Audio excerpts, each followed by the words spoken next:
Hello and welcome back to another video on the Bielsa Stand YouTube channel. Daniel Farke has just had his press conference, so let's go over that as well as my preview to the Cardiff game. So, first off, Daniel Farke went through the injuries. Obviously, we know Patrick Bamford's out for the Cardiff game, as well as Rutter and Matteo Joseph.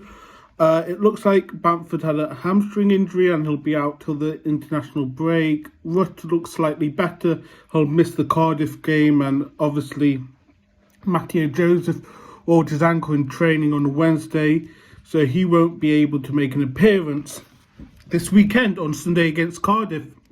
Now, he then went on to talk about transfers and talked about the overall squad. He says that basically the whole squad needs upgrading in all different positions. Obviously, we've put in Darlow. He's happy with bringing Darlow in. He did say, however, later on in his press conference, if Meslier is fit, he'll be starting. So if Meslier stays for the season, it seems like he'll be number one with Darlow being backup. Obviously, if Meslier leaves, Darlow will probably be our number one choice. He says he's a good championship keeper for this level, so it's good to have Darlow, but he obviously thinks we're like up front, obviously through injuries. He mentioned that it'd be nice if Leeds can get a centre back, left or right back, just targets all over the field, as I say, midfield, strikers. So he's obviously wanting improvements in the squad. They asked about Sam Byram, whether he'll be signing for Leeds. He says that they're in talks with the agent, nothing like concrete talks, but nothing has been confirmed, and that once something's been confirmed, they'll talk about it. So it looks like Leeds United want Sam Byram back at the club, probably short-term contract, probably a year contract. What else was happening in the press conference? He says it's difficult. Obviously, the nature of the season, there'll always be problems. He's not too concerned. They just have to be creative to find a solution. So does that mean Sonny Perkins will get a chance to play up front? He obviously played against Cardiff in the FA Cup. I think he scored a couple of goals when we played against Cardiff. So will he get an opportunity to play? Or will we see Dan James playing up front again? Obviously, we saw it under Bielsa where he put Dan James as a striker, false nine. So we could be seeing that. Could Nonto be playing there? I'm not too sure. It'd be interesting to see how we line up on Sunday and who will be our striker. What else happened in the press conference? He obviously was asked if he was surprised about the situation at Leeds United, and he said no. I mean, Leeds United are a massive club, as we all know, but he was surprised with the reactions of the footballers at the club, because usually when there's a relegation, they're all down in the dumps, but this team seems positive and very close-knit, so that's, I suppose, nice to hear from Farke.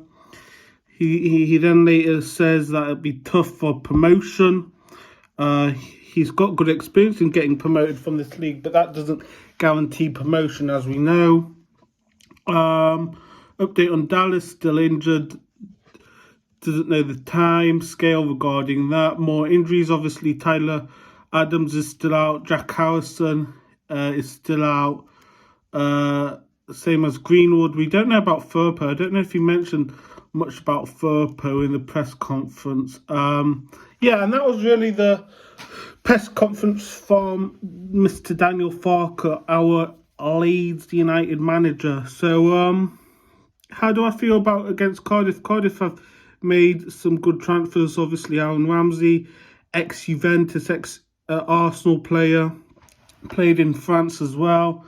They brought in a striker, I think, Carlon Grant or something like that. I mean, they put in a few players. I said it'd be a 2-0 Leeds win. I think it'd be tougher, to be honest, especially now we don't have a striker. So, but I'm going to go for a 1-0 win, I think. No, actually, I'll stick with 2-0, even though it's going to be a tough match. I'm going to say Cine to score and Pervada will come on and score later. I said this in my preview on my podcast, so it'd be interesting to see if Leeds can have a comfortable win, but I think it'd be tougher than we all think. Other news regarding Leeds United: Liam Cooper could be going to Saudi Arabia.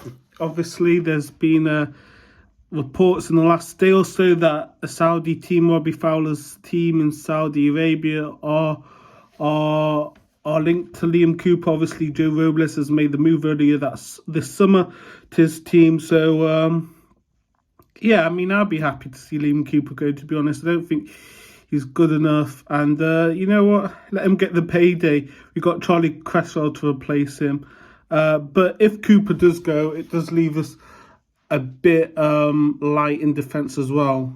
And it's crazy. Oh yeah, forgot. In the press conference, Daniel Farke said he only had 16 players training today.